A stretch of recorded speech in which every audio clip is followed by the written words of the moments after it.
Maka layak Rasulullah menempati di hari kedua sebagai apresiasi Allah kepada Nabi Muhammad SAW, orang yang menjadi penyebab adanya dunia ini, adanya semesta alam ini karena Nur Muhammad SAW. Maka atas wajarlah Allah menempatkan kelahiran Nabi Muhammad SAW adalah di hari kedua. Karena yang pertama adalah Allah Subhanahu Wa Taala. Singkat cerita seperti ini. Bapak Ibu yang dirahmati Allah Subhanahu Wa Taala, singkat cerita kalau kita bercerita tentang Nabi Muhammad SAW, next slide, kita mungkin sudah sangat mengerti dan mengetahui sejak lahir Rasulullah sampai wafat Rasulullah SAW.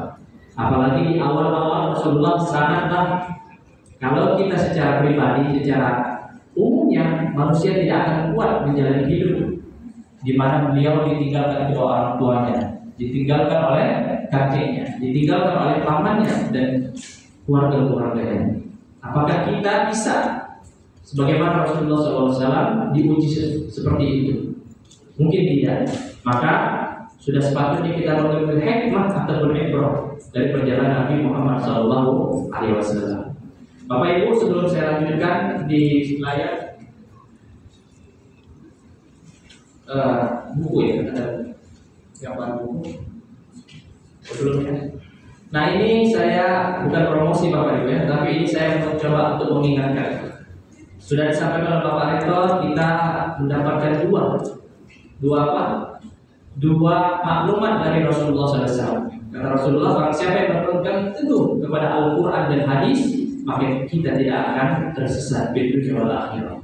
Dan salah satu referensi buku, karena di sini mahasiswa, Bapak Ibu dosen, saya akan merekomendasikan salah satu buku yang membuat kita semakin mendekati ataupun menyenangi bahkan mencintai Rasulullah SAW dengan cara membaca kitabnya.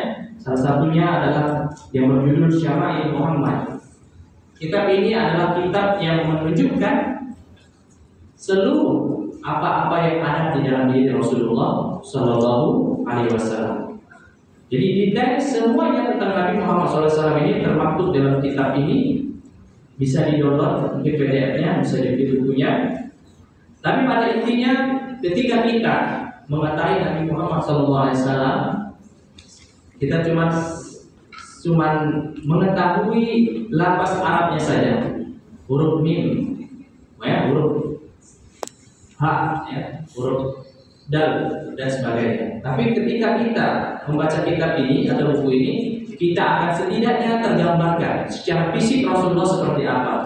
Di dalam kitab ini ada namanya fisik Rasulullah, dari ujung rambut sampai ujung kaki diceritakan berdasarkan nas dan dalil yang sampai.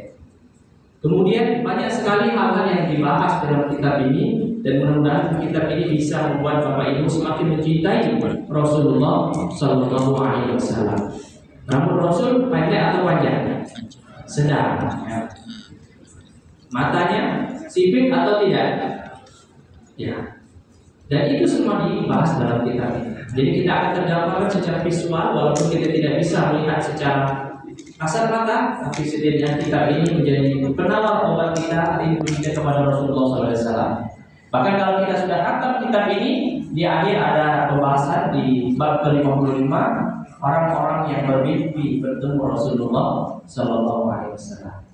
Bagaimana kita bisa bermimpi bertemu kepada Rasulullah sedangkan kita tidak tahu bagaimana bentuk Rasulullah SAW? Dari rambutnya, dari matanya, dari punggungnya, bahkan di bagian punggungnya ada tanda-tanda kenabian. Dari perilakunya, beliau menjadi seorang pemimpin, beliau menjadi seorang kepala keluarga dan yang lain sebagainya. Itu semua termaktub dalam kitab ini, dan saya merekomendasikan mudah-mudahan Bapak Ibu sekalian serta jemaah sekalian bisa membaca dan mendekatkan diri kepada Allah, salah satunya dengan mencintai Rasulullah SAW, mengetahui bentuk fisik dan semuanya. Bapak Ibu yang berkata Allah Subhanahu Wa Taala,